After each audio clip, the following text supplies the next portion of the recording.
Hello friends, आज की ताज़ा खबर में आप सबों की स्वागत है। झारखंड की तमाम छोटी बड़ी खबरें आपको इस वीडियो में देखने को मिलेगी। झारखंड के 90,000 करोड़ रुपए के पार पहुंचा हेमंत सरकार पर लोन। झारखंड सरकार के कर्ज की राशि 90,000 करोड़ के पार पहुंच गई। यह राशि इतनी अधिक है कि झारखंड में जन्म लेने वाले बच्चे के माथे पर भी एक झारखंडी के रूप में लगभग 23,000 का कर्ज होगा। प्रदेश के लगभग 4 करोड़ नागरिकों के लिए ऐसी स्थिति है। हालांकि कोरोना काल में खस्ताहाल खजाना होने के बाद भी हेमंत सरकार ने केवल 6,000 करोड़ कर्ज लिए हैं। कर्ज की इस भारी भरकम राशि का पाला झारखंड के नागरिकों को 2020-21 की आर्थिक सर्वेक्षण और 2021-22 के लिए पेश होने वाले बजट में होने वाला है। कर्ज झारखंड के बजट पर सबसे बड़ा बोझ साबित होने वाला है। राज्य की अर्थव्यवस्था को इसे पार पाने की चुनौती है। हालांकि झारखंड सरकार की अधिकारी कर्ज को विकास के लिए जरूरी मानते हैं। झारखंड के माथे पर बोझ बनी इस कर्ज राशि को कानूनी दायरे की सीमा के तहत भी बताते हैं। इसके लिए हाल ही में भारत सरकार की ओर से सकल घरेलू उत्पाद की तुलना में बढ़ाए गए कर्ज के अनुपात का हवाला देते हुए साथ ही वास्तविक कर्ज 70,000 करोड़ के आसपास और बारी राशि पीएल अकाउंट या दूसरी बुक ट्रांसफर प्रक्रिया में होने का भी तर्क दिया जाता है। ज्ञात हो कि झारखंड की अर्थव्यवस्था का आकार के लगभग 3.5 लाख करोड़ के होने का है। अनुमान जताया जाता है कि ऐसी स्थिति में झारखंड की कर्ज राशि 27% के पार है। झारखंड में बजट सत्र के तीसरे दिन भी हंगामा जारी। बीजेपी विधायक ने कहा, निकम्मा सरकार से सवाल नहीं पूछना चाहता क्योंकि ये जवाब नहीं दे सकती है। झारखंड विधानसभा के बजट सत्र के तीसरे दिन भी हंगामा जारी। सदन की कार्यवाही शुरू होते ही तिखियां लेकर बीजेपी विधायक वेल में आ गए हैं। वे सरकार के खिलाफ नारेबाजी कर रहे थे। स्पीकर उनसे वापस जाने का आग्रह करते रहे, लेकिन वे नियोजन नीति पर चर्चा की मांग को लेकर हंगामा करते रहे। हंगामे के बीच स्पीकर रविंद्रनाथ महतो के ने प्रश्नकाल को जारी रखने की कोशिश की। उन्होंने 2-3 अनुपूरक और बाद में तांत्रिक सवाल लेने की कोशिश भी की। सवाल में बारी आने पर बीजेपी विधायक सीपी सिंह ने कहा कि निकम्मा सरकार से कोई प्रश्न नहीं करना चाहता हूं क्योंकि ये जवाब नहीं दे सकती है। जबकि अनंत ओझा ने कहा कि जो उत्तर आ रहा है वो जनता को धोखा देने वाला है। रांची इस बार सताएगी गर्मी। झारखंड में टूटेगा गर्मी के 10 साल का रिकॉर्ड। मार्च से ही लू चलने का आसार। झारखंड में इस साल सामान्य से अधिक गर्मी पड़ने की संभावना। मौसम विज्ञान केंद्र की ओर से जारी रिपोर्ट के मुताबिक इस बार 10 साल से ज़्यादा गर्मी पड़ने की संभावना है। इस वर्ष गर्मियों में उत्तर और पूर्वोत्तर भारत के अलावा देश के पूर्वी और पश्चिमी हिस्से में भी दिन का तापमान सामान्य से ऊपर रहेगा। मौसम विज्ञान विभाग की ओर से मार्च से मई तक का पूर्वानुमान जारी कर इसकी जानकारी दी है। हालांकि दक्षिण और उससे लगे मध्य भारत में सामान्य से कम तापमान रहने की संभावना है। मौसम वैज्ञानिक अभिषेक आनंद ने बताया कि देश के अन्य हिस्सों सहित राज्य में तापमान में बढ़ोतरी के ट्रेंड को देखते मार्च महीने भी हीट वेव चलने की संभावना से इनकार नहीं किया जा सकता। हालांकि हीट वेव का चलाना तापमान और अन्य कई पहलुओं पर निर्भर करता है।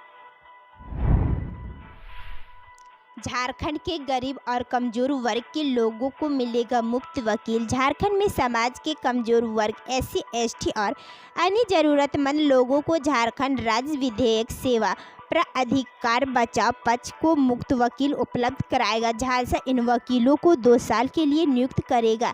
राष्ट्रीय विधिक सेवा प्राधिकार ने देश को चुनिंदा राज्य में project legal aid defence council system लागू किया है। इसी के तहत यह सुविधा दी जा रही है।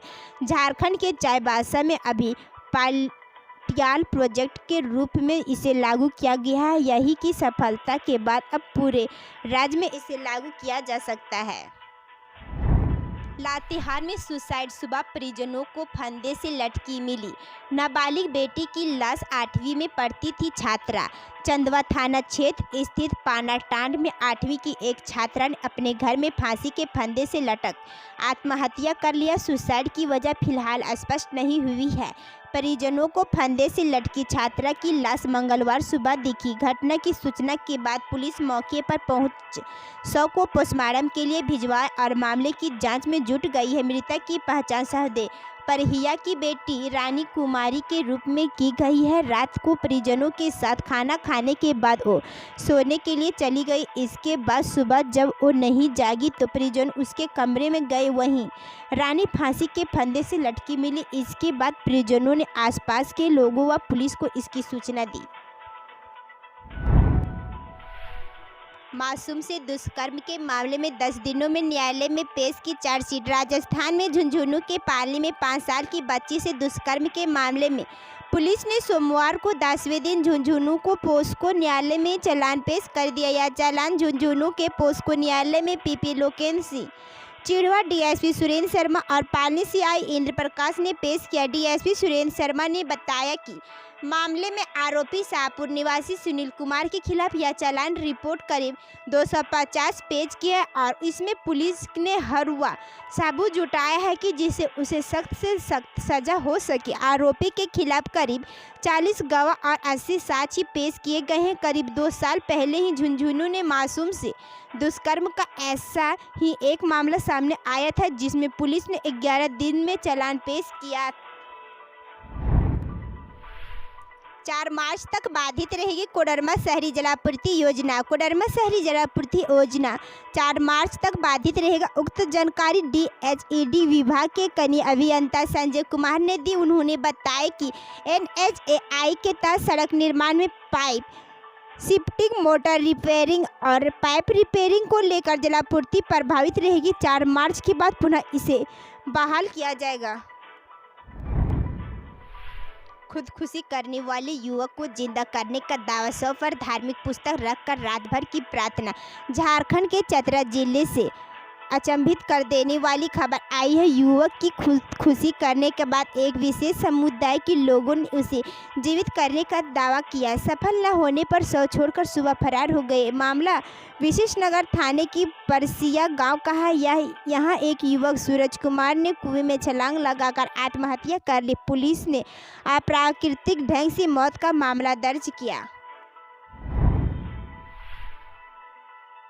धनबाद में रविवार रात डकैती, साड़ी व्यवसायी के घर 15 लाख रुपये की डकैती, परिवार को बंधक बना घटना को दिया अंजाम। गल्फरवाड़ी ओपी क्षेत्र के गल्फरवाड़ी मोड़ निवासी पुरानी साड़ी व्यवसायी मोहम्मद राशिद अनवर के घर रविवार रात 6 बजे की संख्या में आए बदमाशों ने डकैती की घटना को अंजाम दिया है।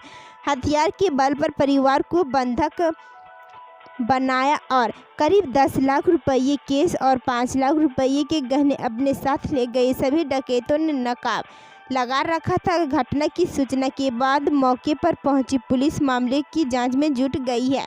2 डकैत सीढ़ी के पास खड़े रहे, जबकि 4 डकैत घर के अंदर घुसकर सबसे पहले मोहम्मद राशिद अनवर को अपने कब्जे में ले लिए, उनके हाथ पैर बांध दिए। उनके बाद घर के हर कोने की तलाशी ली। इस दौरान वे केस और गहने अपने साथ ले गए। डकैतों ने घर के पीछे से सीढ़ी लगाकर रसोई घर की बालकोनी के रास्ते बेडरूम में घुसे थे। यहाँ मोहम्मद राशिद को बंधक बनाकर घटना को अंजाम दिया।